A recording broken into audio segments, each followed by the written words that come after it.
Hello guys, स्वागत है आपका टीसी रिव्यूज के एक बिल्कुल नए और फ्रेश एपिसोड में। दोस्तों, आज की इस वीडियो में मैं लेकर आया हूं दिशा पब्लिकेशन की 35 लैंडमार्क पॉलिटिकल डेवलपमेंट्स की बुक का रिव्यू। This book is specially designed for UPSC and other state PSC examinations for both prelims and mains. आज की इस वीडियो में दोस्तों सबसे पहले हम जानेंगे कि वो कौन से 35 लैंडमार्क पॉलिटिकल डेवलपमेंट्स हैं जो इस बुक में इंक्लूड किए गए हैं। वैसे इनके अलावा दोस्तों आपको इसमें प्रीलिम्स के और मेंस के क्वेश्चंस एंड आंसर्स भी मिलेंगे। तो ये जानने से पहले कि इस बुक का कंटेंट कैसा रह रहा है, मैं आपको बताना चाहूंगा कि 280 पेजेस में ये बुक लिखी गई है और 240 की एमआरपी रहती है। अगर वीडियो देखने के बाद आपको ये बुक यूजफुल लगे किसी भी एस्पेक्ट से, तो आप इसे बाय कर सकते हैं। डिस्क्रिप्शन में आपको बाय लिंक मिल जाएगी, डिस्काउंटेड रेट्स पे ये अवेलेबल है।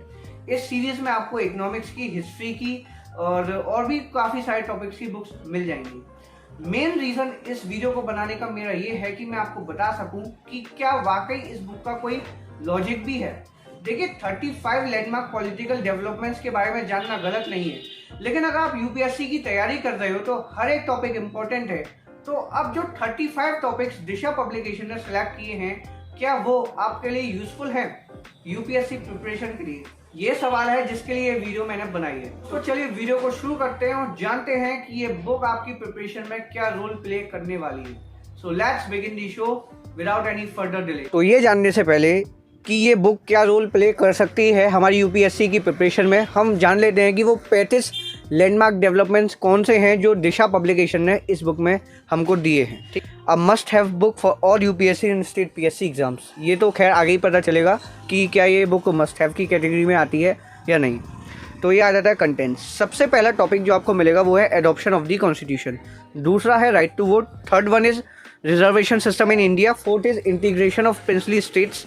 Fifth first general elections. Sixth reorganisation of states. सातवां है Indira Gandhi era.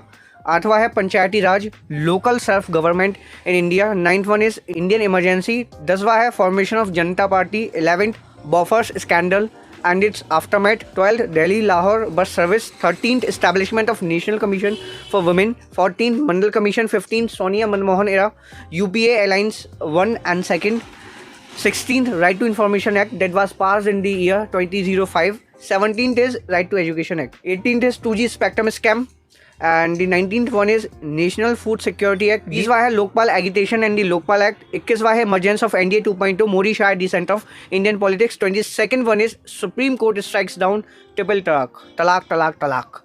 23rd is Supreme Court decriminalizes homosexuality. 24th is abrogation of special status of J and K under Article 370. 25 India's relation with neighbors.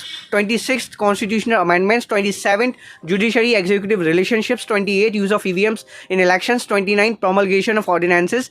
30th establishment and role of finance commission. 31st comptroller and auditor general of India यानी कि CAG. 32 public accounts committee. 33वां chapter जो आपको मिलेगा वो है increasing scope of fundamental rights. 34वां chapter है farmers distress and agitation regarding recent farm bills. And 35 और जो लास्ट टॉपिक मिलेगा वो है changing geo politics of USA, India and China. उसके बाद आपको एनेक्सर मिलेगा एंड प्रीवियस ईयर्स क्वेश्चंस मिलेंगे, प्रीलिम्स के भी और मेंस के भी। तो हम पहले टॉपिक को देखते हैं जो कि adoption of the constitution. Introduction मिलेगा कि कॉन्स्टिट्यूशन क्या है इंडिया का। It is the supreme law of the country. It less down the framework demarcating fundamental political code, structure, procedures, powers and duties of government institutions and set out fundamental rights, directive principles and duties of citizens. फिर ये objectives मिलेंगे कि जो objective है constitution के जो preamble में mention है वो आपको यहाँ पे बताए जाएंगे। Social justice, economic justice, political justice. Background मिलेगा आपको, ओवरव्यू मिलेगा, फिर आपको टाइमलाइन मिलेगी कि 1858 में गवर्नमेंट ऑफ इंडिया एक्ट आया जिसने ईस्ट इंडिया से रूल को ट्रांसफर कर दिया ब्रिटिश क्राउन को। फिर 1861 में क्या हुआ, 1892 में क्या हुआ, तो ये आपको टाइमलाइन मिलेगी। ठीक है, फिर उसके बाद दोस्तों आपको ये facts you need to know, ठीक है, कुछ फैक्ट्स मिलेंगे जो आपको पता होने चाहिए। एंड फिर ये की टर्म्स मिलेंगे जैसे कि drafting committee, social justice, economic justice, political justice, liberty, fraternity, sovereign. फिर उसके बाद ये मेन प्लेयर्स, वो कौन सी शख्सियत थी जो एडॉप्शन ऑफ द कॉन्स्टिट्यूशन के साथ एसोसिएट रही, जैसे कि Jawaharlal Nehru, doctor B R Ambedkar, C Rajagopalachari, doctor Rajendra Prasad, Sardar Vallabhbhai Patel, the iron man of India.